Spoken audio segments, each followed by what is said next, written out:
Yang pertama, siapkan iman, siapkan keyakinan. Perbaiki hubunganmu dengan Allah, perbaiki bagaimana kita sholat, kita puasa. Satu, iman. Yang kedua, persiapkan ilmu. Man aradad dunya fa'alaihi bil ilmi wa man aradal akhirah fa'alaihi bil ilmi. Tentang iman, anak-anakku, ada satu cerita. Ada satu cerita di mana ada seorang siswa di event kabupaten sampai provinsi, anak ini menjuarai lomba lari. Ketika perlombaan telah selesai, anak-anak ini ditanya oleh panitia. Ketika naik panggung ditanya, kamu tadi sebelum lomba lari kamu berdoa, itu berdoa apa? Kamu pasti berdoa ingin menang ya? Jawab anak ini, tidak. Aku tidak berdoa untuk menang. Lalu kamu berdoa untuk apa? Aku berdoa, ya Allah, kuatkan aku nanti ketika aku kalah. Ya Allah, kuatkan mentalku, kuatkan hatiku ketika nanti aku kalah. Adik-adikku sekalian, kadang-kadang hidup itu tidak seperti apa yang kita impikan, tidak seperti apa yang kita cita-citakan.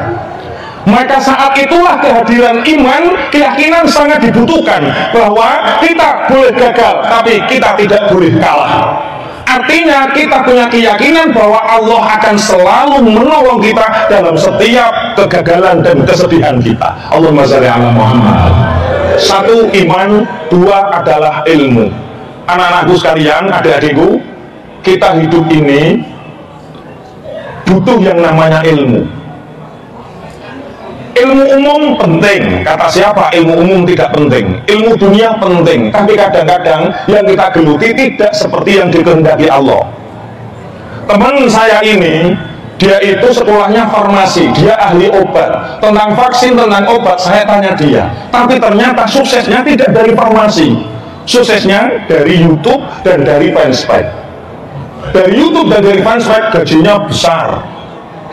Saya punya teman sarjana dakwah komunikasi Islam, keren, tapi dia nggak dakwah, dia hanya sering buatkan saya tema. Sekarang dia sering usung-usung PT. Ternyata kesuksesannya lewat bisnis ayam. Itulah hidup. Kadang kita ingin ke barat, tapi Allah mentakdirkan ke timur. Apapun itu, yang penting kita punya ilmunya. Man aradad dunya fa'alaihi bil ilmi. Kalau kita ingin menguasai dunia, menggenggam dunia, maka harus punya ilmu, namanya ilmu dunia. Kalau kita tidak mempunyai ilmu dunia, tidak menguasai ilmu dunia, maka kita akan menjadi buruh. Buruh ngerti? Buruh awak lebur ora weruh. Cara wong Jawa buruh awak lebur ora roh. Mergawe katok tapi gajinya kecil. Makanya kerja itu ada tiga. Satu, ada kerja keras. Kalau dengan kerja keras orang bisa jadi kaya dan sukses, maka tukang becak pasti yang paling kaya. Wong sing buruh macul pasti paling kaya. Karena apa? Dia yang paling banyak tenaganya dikeluarkan. Yang kedua, ada kerja cerdas.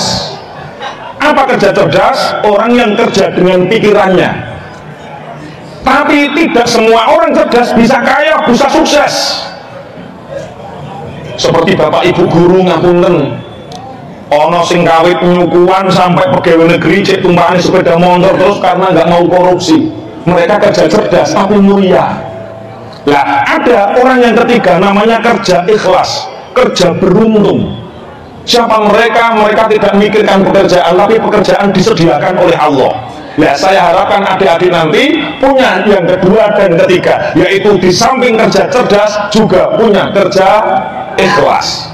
Tiga hal, iman, ilmu, dan amal. Amal itu apa? Action kita. Ngapunten. Akhir-akhir ini karena memang pandemi 2 tahun Pak Ali Rodi, kita itu prihatin kemunduran anak-anak bangsa. Ini mundur sampai 5-10 tahun. Padahal gak sekolah hanya 1 tahun, tapi kemundurannya 10 tahun. Mereka disibukkan dengan gadget, mereka disibukkan dengan HP, sehingga mereka lupa muasyarah. Bagaimana cara bergaul, bagaimana cara menyapa, bagaimana cara mendengarkan, bagaimana cara menghargai, bagaimana mereka lupa itu. Maka ini tanggung jawab kita. Makanya untuk mencapai kesuksesan dunia akhirat itu kita butuh amal, action. Tidak hanya mengerti tentang ilmu, tidak hanya kerja keras, tapi juga ada action, ada amal. Kita nggak boleh batin, sholat itu batin nggak boleh, harus ada amal, rukun fi'li. Ada takbiratul ikhram, ada ruku, ada sujud, itu amal. Kalau duniawi ada pekerjaan real yang kita kerjakan. Apalagi tantangan kita ke depan, menurut Mas Kofiq ini 5 tahun ke depan, 10 tahun ke depan, beli kaplingan tanah itu tidak real, tapi pakai NFT. Bu NFT itu apa? Kemarin ada anak yang namanya Ghazali, itu hanya jual foto selfie itu 13 miliar, tapi di NFT. Rumah sakit, ada rumah sakit yang NFT. 15 tahun ke depan mungkin kita cukup pakai kacamata yang besar, kita bisa melihat dunia ini.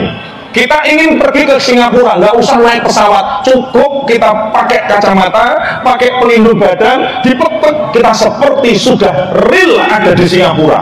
Itu ke depan. Nah, saran saya untuk adik-adik ke depan, perbanyak iman. Kita hidup di dunia nyata, bukan di dunia ilusi. Maka kerjakanlah sesuatu yang nyata. Apa itu nyata? Dunia dan akhirat itu nyata. Perbanyak amal, perbanyak ibadah, insya Allah hidup kita akan dijaga oleh Allah. Allahumma